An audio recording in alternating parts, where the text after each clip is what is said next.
Bonjour à tous, bonjour à toutes. On se retrouve aujourd'hui pour une séance de mesure sur les longueurs et les masses. Donc une séance en deux parties puisque la fois précédente vous aviez fait travailler sur les longueurs. Donc nous allons avoir un premier temps de correction et ensuite nous allons travailler sur les masses ensemble. Mais vous allez voir qu'on va pouvoir très facilement faire le parallèle puisque on va raisonner de la même façon. Donc si nous donc reprenez votre travail de la dernière fois sur les longueurs, on va le corriger ensemble, on va ajouter certains éléments et donc ceux qui ne l'auraient pas fait ou qui l'auraient perdu, imprimez la feuille parce que je vous l'ai renvoyée, imprimez la feuille et complétez-la en même temps que moi.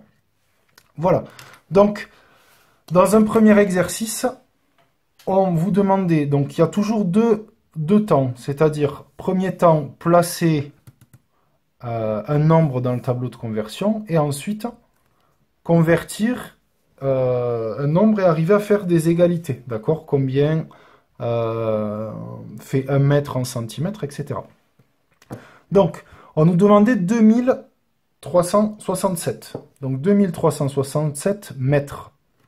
Alors je vais faire au crayon à papier pour pouvoir effacer à chaque fois. 2367 mètres, ma colonne des mètres est ici. D'accord? C'est ma colonne centrale, puisque vous avez vu que les longueurs se mesurent en mètres et les dérivés décamètres, hectomètres, kilomètres, décimètres, centimètres, millimètres. Petit à petit, ce tableau, il va falloir essayer de l'avoir dans la tête. Mais vous allez voir, ça vient assez vite.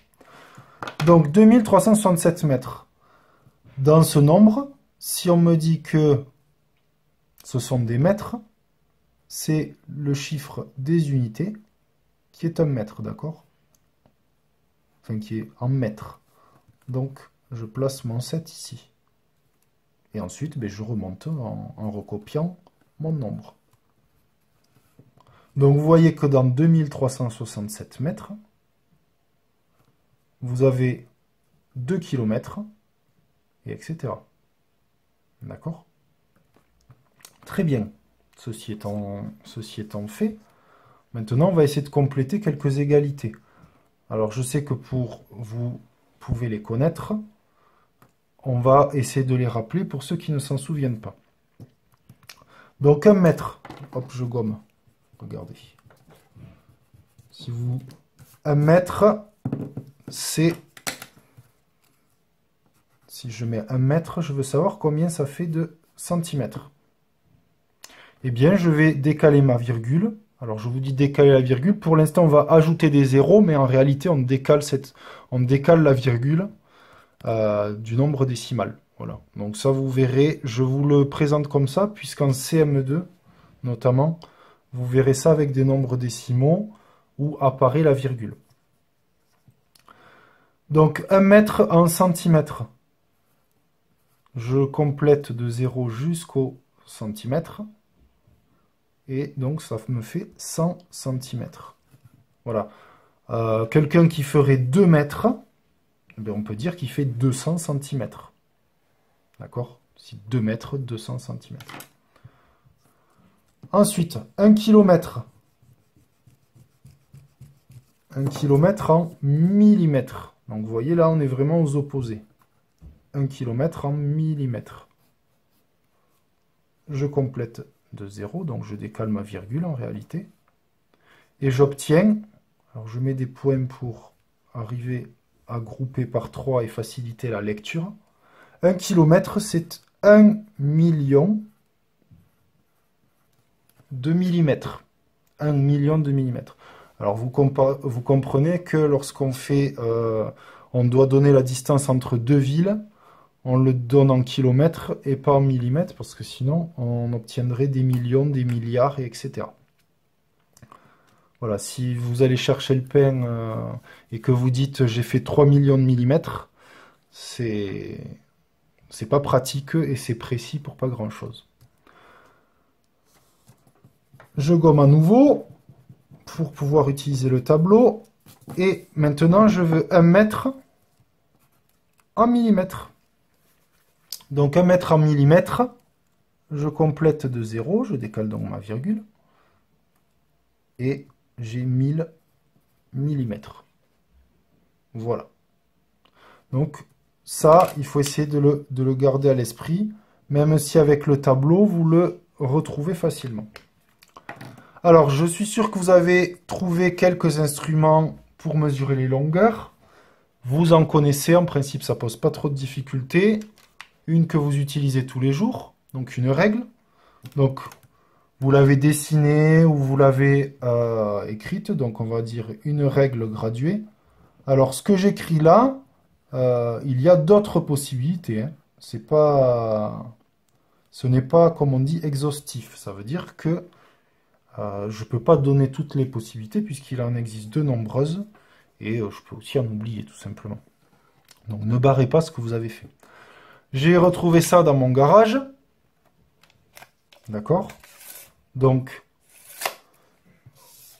la règle graduée, alors la mienne va, donc un double décimètre va jusqu'à 20 cm, mais vous comprenez que pour mesurer une terrasse ou autre chose, ça va être un petit peu petit. Donc on va utiliser un mètre, ça s'appelle un mètre. D'accord? Alors le mien va jusqu'à 5 mètres. Donc l'objet s'appelle un mètre. Même s'il fait 5 mètres. J'ai trouvé également ceci dans mon garage. Alors ça c'est un objet qui va me servir à mesurer, mais électroniquement. C'est-à-dire que là, j'ai plus à me fatiguer. Vous voyez, j'allume. Et il fait un faisceau. Alors, je vais essayer de vous le montrer. Voilà, vous voyez.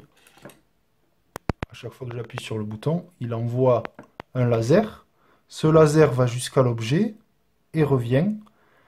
Et donc, l'appareil calcule le temps que le laser fait pour aller et revenir. Plus l'objet est loin, plus le laser met de temps à revenir, puisqu'il va toujours à la même vitesse. D'accord? Donc, mon mur, regardez, vous allez savoir la largeur de ma pièce. Hop, voilà. Donc, le mur qui est à ma droite, il est à 2,76 m. D'accord? Voilà. Alors, si je me mets trop près, il n'est pas assez précis, il me met n'importe quoi. Et si je fais mon plafond, hop, alors comme je suis en biais, ça me fait 3,41. J'ai pas un plafond aussi haut, hein, je vous rassure. Mais voilà. Vous voyez, si je 2,81, 2,72, voilà, plus on s'approche, etc. Donc, ça s'appelle, alors moi j'appelle ça un mètre électronique, mais bon, en tout cas, vous voyez l'objet. Alors là, il n'y a plus besoin de lire des électroniques. Il n'y a plus besoin de lire des graduations. Ça s'affiche tout seul. Donc, et puis il y en a d'autres. Et ensuite, on vous demandait de savoir, en tout cas de chercher des objets que l'on calcule en kilomètres, en centimètres et en millimètres. En tout cas que l'on mesure en kilomètres, en centimètres, en millimètres. Donc en kilomètres, je vous ai donné un petit indice tout à l'heure. Qu'est-ce que... alors, ça va pas vraiment être un objet, mais en tout cas, ça va être une distance. On va pouvoir dire, par exemple, une distance entre deux villes. D'accord? Pour aller en vacances, j'ai parcouru 300 km. Voilà, entre Toulouse et Bordeaux, entre Toulouse et Paris, etc. Entre Saint-Jory et Toulouse. On parle en kilomètres. Parce qu'on n'a pas besoin que ce soit trop précis. Ensuite, je réduis en centimètres. Alors, qu'est-ce que je vais mesurer en centimètres? On mesure tout un tas de choses en centimètres. On va pouvoir mesurer la longueur d'un meuble.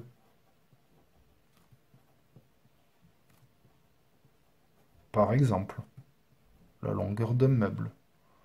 Euh, on va pouvoir mesurer un segment sur un cahier, et etc. Là, voilà. En millimètres à millimètre, on est de suite plus précis. Vous voyez je vous apprends rien, le centimètre, d'accord? Le millimètre, on va peut-être être sur la taille, on va trouver peut-être un petit animal d'un insecte, donc une fourmi ou autre, d'accord? Voilà. Donc vous voyez qu'on ne va pas utiliser la même unité si on mesure un insecte ou une ville. Passons maintenant aux masses. Donc les masses, je vais vous demander dans un premier temps, je vais vous faire travailler un petit peu maintenant, de m'écrire ce nombre. Alors, est-ce que vous arrivez à le lire? Donc, ce nombre, c'est 1 235 000 milligrammes. mg, milligrammes. Donc, je vais vous demander de me le placer dans le tableau. C'est à vous, c'est parti!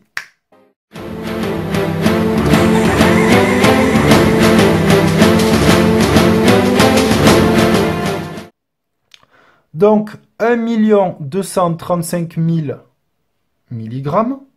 Je vous ai dit que le chiffre des unités, souvenez-vous,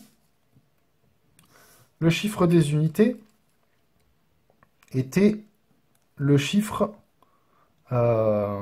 qui était en rapport avec l'unité. Donc ce 0-là, c'est milligrammes. Donc il va aller dans la colonne des milligrammes. Je ne l'ai pas rappelé, on l'avait déjà vu en classe, mais c'est un chiffre par colonne. Donc je mets ce 0. J'en ai deux autres qui suivent. Et ensuite je remonte.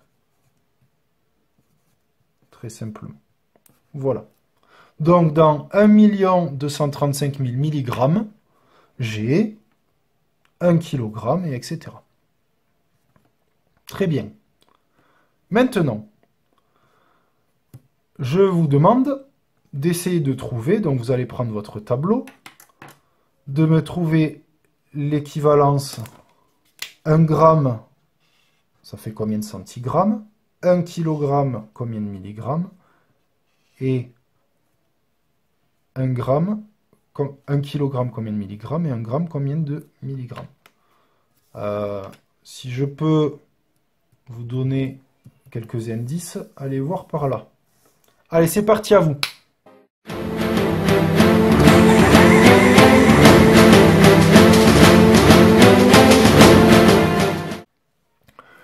Donc 1 gramme en centigrammes. Si je le place, alors je vais gommer, comme ça on va pouvoir utiliser le tableau. 1 gramme en centigrammes. Je mets 1 dans la colonne des grammes. Mes centigrammes sont ici. Je déplace ma virgule, donc mes zéros viennent jusqu'au centigramme, puisque je le veux en centigrammes. Et j'ai 100 centigrammes. 1 kg en milligrammes. Je déplace ma virgule, je complète de 0. Je vous mets les points pour faciliter la lecture. 1 million de milligrammes. Et ensuite, 1 gramme en milligrammes.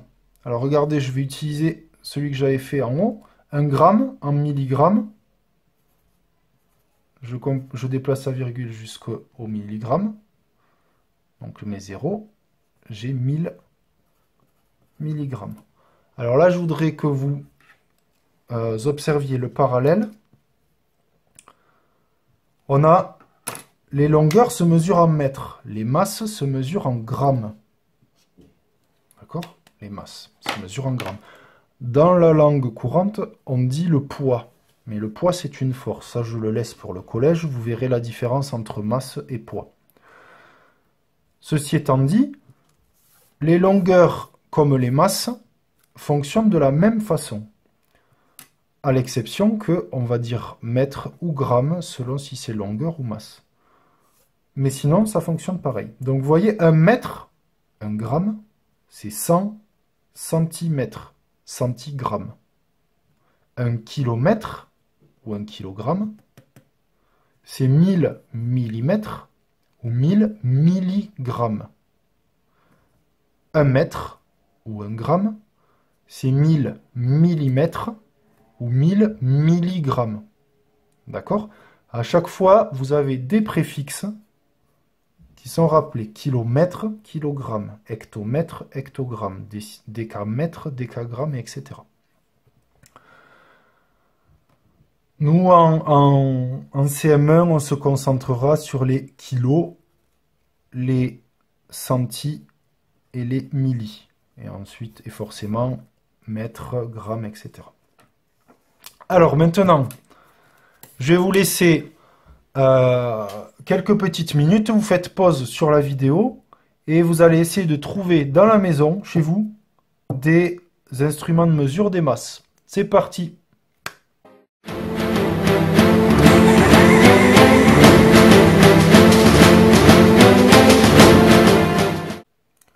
Donc vous avez fait tous les placards de la maison, vos parents sont ravis, et vous m'avez indiqué les différents instruments de mesure des masses. Alors moi j'ai fait comme vous, j'en ai pas beaucoup.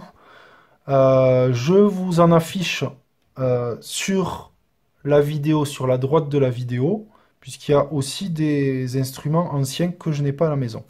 Pour ma part, j'ai trouvé ceci, que vous devez bien connaître, nous l'utilisons pour les anniversaires. Donc ceci, on appelle ça, donc c'est une balance de cuisine.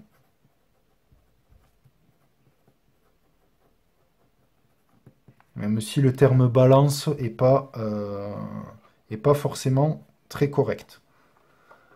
J'ai trouvé, donc avec ceci, on va peser plutôt des aliments. Avec ceci, hop, d'accord, j'ai la caméra un petit peu proche, mais avec ceci, vous voyez en plus, comme ça tombe bien, je ne sais pas si vous... Ouais, voilà, vous le voyez là, j'ai un petit reflet. J'ai kg pour kilogramme. Donc avec ça, je ne vais pas peser de la farine, puisque je ne vais pas être suffisamment précis. En revanche, ça s'appelle un pèse-personne. Donc forcément, ça sert à peser des personnes. Et donc le résultat s'affiche en kilos. Donc un pèse-personne.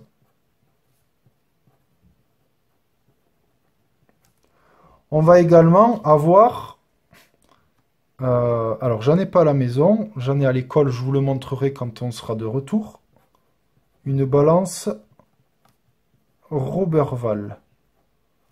Donc Roberval, c'est le nom de l'inventeur. Alors la balance Roberval, vous savez, vous avez deux plateaux comme ceci. Hop, avec un pivot ici. Et une aiguille. Donc il y a, hop. Et on met l'objet ici. Et ici, on met ce qu'on appelle des masses marquées. Donc c'est des petites masses. Et où il est indiqué 10 grammes. Et quand la balance est équilibrée, c'est-à-dire quand les deux plateaux sont à la même hauteur, on a la même masse ici et ici. Donc on a longtemps fait comme ça pour mesurer, pour peser les aliments, etc. Voilà. On a, je vous mets d'autres exemples sur la droite, je vous chercherai les images. Voilà. Vous avez peut-être trouvé d'autres choses. Surtout gardez-les, c'est pas parce que je ne l'ai pas indiqué que c'est faux. Et ensuite, on va se poser la question de ce que je pèse en kilogrammes, en centigrammes, en milligrammes. Alors, on ne pèse pas la même chose. En kilogrammes, qu'est-ce que je vais pouvoir peser?